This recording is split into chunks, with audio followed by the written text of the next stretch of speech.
Satu hal yang paling menghebohkan yang terjadi di manga One Piece chapter 1007 adalah kemunculan kembali Kozuki Oden yang sebelumnya diyakini sudah tewas 20 tahunan yang lalu dalam eksekusi terbuka yang diadakan oleh Kaido dan Orochi. Tidak hanya kasus bangkit dari kuburnya saja yang membuat hal ini menjadi sebuah kontroversi. Penampilan Kozuki Oden yang masih sama persis dengan 20 tahunan yang lalu membuat manga One Piece chapter 1007 menjadi lebih kontroversial lagi. Tidak sedikit yang meyakini kalau Kozuki Oden yang muncul di chapter ini adalah Kozuki Oden palsu. Dengan berbagai alasan dan analisa yang saya rasa cukup masuk akal, banyak di antara fans One Piece yang menduga kalau mungkin saja Kozuki Oden yang muncul di chapter 1007 adalah jelmaannya Onimaru atau Gyukimaru. Bahkan mungkin tidak menutup kemungkinan juga kalau dia adalah jelmaannya Katarina Devon. Menurut saya, kemungkinan kalau dia adalah jelmaannya Onimaru sangatlah besar. Seperti yang kita semua tahu, terakhir kali terlihat Onimaru menghilang di area pemakaman Ringo, di mana di wilayah yang sama, Kozuki Hiyori juga diceritakan sedang menyepi setelah dia menolak ikut Kawamatsu pergi ke Kuri untuk mempersiapkan penyerbuan ke Onigashima. Jadi jika Kozuki Oden yang muncul di chapter 1007 ini memang beneran adalah jelmaannya Gyukimaru alias Onimaru, maka karakter ke-10 yang dibicarakan oleh Bao Huang pada manga One Piece chapter 1004 bisa saja adalah Kozuki Hiyori. Kemungkinan kalau dia adalah Katarina Devon yang sedang menyamar pun menurut saya juga cukup besar peluangnya. Sampai saat ini kita masih belum tahu batas-batas kemampuan imitasi buah iblis Mythical Zoan Inu Inu no Mi model Kyuubi-nya Katarina Devon. Kita masih belum tahu syarat-syarat khusus yang diperlukan oleh Devon untuk bisa meniru wujud seseorang.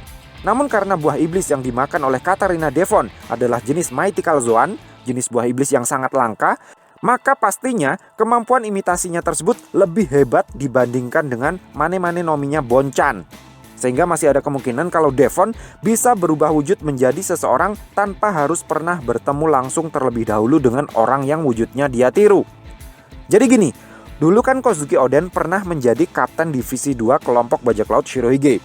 Sehingga Marshal the Teeth otomatis pernah menjadi salah satu anggota Shirohige yang berada di bawah komando divisinya Oden. Dengan mengakses ingatannya Marshal the Teeth tentang mantan atasannya itu, Katarina Devon kemudian bisa meniru wujud, gaya bicara, bahkan sampai gestur tubuhnya Oden. Dan tidak hanya Oden, Devon pun juga bisa meniru wujud dan penampilannya Kozuki Toki setelah dia mengakses ingatannya Teach juga. Itulah keistimewaan dari buah iblis Mythical Zoan Inu Inu no Mi model Kyuubi menurut Ryo Guenoe. Dan oleh sebab itu, siluet wanita yang muncul di ending chapter 1004 yang diperlihatkan sedang berada di dalam ruangan yang sama dengan para Scabbards bisa jadi juga adalah Katarina Devon yang sedang menyamar menjadi Kozuki Toki. Tapi di luar semua dugaan itu, saya pribadi malah lebih meyakini kalau Kozuki Oden yang muncul di manga One Piece chapter 1007 adalah Kozuki Oden yang asli. Alasan kenapa penampilannya terlihat sama persis dengan 20 tahunan yang lalu, kecuali ukuran kimononya yang dulu seksi di atas lutut, sekarang syar'i di atas mata kaki, adalah karena Kozuki Oden juga melakukan lompatan waktu seperti halnya Momonosuke, Kinemon, Raizo, Kanjuro, dan Kikunojo. Hal ini kemudian juga menegaskan kalau siluet karakter misterius yang muncul di ending manga One Piece chapter 1004 besar kemungkinannya adalah Kozuki Toki. Sehingga menurut imajinasi liar saya, skenarionya akan jadi seperti ini. Pada manga One Piece chapter 972, ketika Kozuki Toki menerima Enma dan Ame no Habakiri dari Kozuki Oden yang akan segera dieksekusi mati, Kozuki Toki bilang suaminya itu pasti tidak akan mati. Saya rasa kata-kata itu keluar dari mulut Toki bukan hanya karena dia adalah seorang istri yang solehah yang begitu percaya dengan kekuatan suaminya, tetapi juga karena dia sudah melakukan sesuatu untuk memastikan suaminya itu nanti akan selamat. Dugaan saya, selain menerima dua pedangnya Oden, tanpa Oden sadari, Kozuki Toki mungkin juga sudah memasang semacam segel tertentu di tubuh Oden yang nantinya akan aktif melempar Oden ke masa depan ketika nyawanya sedang terancam. Dugaan ini muncul begitu saja setelah saya membaca ulang kata-kata terakhir Toki di manga One Piece chapter 972 tersebut. Toki bilang, "Lihatlah ke depan Odenku sayang, 20 tahun ke masa depan." Sehingga mungkin saat Kaido menembakkan pistolnya ke jidat Oden pada manga One Piece chapter 972, segel yang ditanamkan Toki ke tubuh Oden aktif, yang membuat tubuh Kozuki Oden terlempar ke masa depan. Di mata Orochi, Kaido, serta para hadirin dan hadirat semuanya, tubuh Kozuki Oden seolah terlihat terpelanting ke belakang, kemudian tenggelam dalam minyak yang mendidih setelah jidatnya ditembak oleh Kaido. Padahal kenyataannya tidak. Setelah saya baca-baca lagi manga One Piece chapter 972 dengan lebih teliti, di situ disebutkan kalau suhu minyak yang digunakan untuk merebus Oden mencapai 700 derajat dan panasnya terus ditingkatkan setiap menitnya. Di situ memang tidak dijelaskan satuan panasnya apakah Celcius, Fahrenheit atau yang lain. Jadi saya asumsikan saja satuannya adalah Celcius. Dan tahukah kalian, api yang digunakan untuk mengkremasi jasad manusia itu suhunya sekitar 800 hingga 1000 derajat Celcius. Dengan suhu yang segila itu, jasad seorang manusia bisa hancur lebur menjadi abu. Sehingga karena pada manga One Piece chapter 972 disebutkan kalau minyak yang digunakan untuk menggoreng Oden suhunya mencapai 700 derajat dan terus meningkat setiap menitnya, maka setelah Oden kehabisan tenaga dan tenggelam di dalam minyak tersebut, tubuhnya akan segera habis tak tersisa. Makanya meskipun setelah dieksekusi mati, Orochi tidak bisa menemukan sisa-sisa tubuh Kozuki Oden, dia akan tetap berpikir kalau Oden sudah tewas. Tubuhnya sudah hancur lebur menjadi abu karena digoreng pada suhu api kremasi. Padahal kenyataannya, tubuh Oden sudah dilempar ke masa depan oleh Kozuki Toki.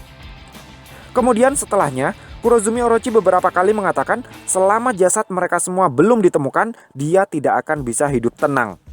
Awalnya saya pikir yang Orochi maksud dengan mereka hanyalah jasad Momonosuke dan para Scabbards. Namun sepertinya yang dia maksud dengan mereka adalah Kozuki Toki, Kozuki Momonosuke, Kozuki Hiyori, dan ke-9 pengawalnya. Adanya batu nisan keluarga Oden dan ke-9 pengikutnya di dekat kastil Oden hanyalah buatannya Orochi saja untuk menenangkan hatinya yang sedang risau. Pada adegan yang menampilkan akhir hayat Kozuki Toki, adegan dirinya ditembak oleh salah satu anak buahnya Kaido berlangsung secara off-screen. Di saat bersamaan, terlihat ada semacam tulisan sound effect yang menurut analisa The Library of Ohara, bentuk tulisannya memiliki arti yang sama persis dengan sound effect saat Momonosuke, Kinemon, Kanjuro, Raizo, dan Kikunojo terlempar ke masa depan. Dengan begini, semakin kuat dugaan kalau Kozuki Toki ikut menyusul lompat ke masa depan setelah dia membacakan ramalannya di depan para penduduk Kuri. Namun berbeda dengan Kinemon dan yang lainnya yang dikirim langsung ke masa 20 tahunan yang akan datang, Kozuki Toki dan Kozuki Oden mampir dulu ke masa sebelum itu. Mungkin mereka mampir dulu di masa setahun atau 2 tahun setelah tragedi itu terjadi. Tujuannya jelas, untuk mengobati dan mengembalikan kebugaran fisik Kozuki Oden.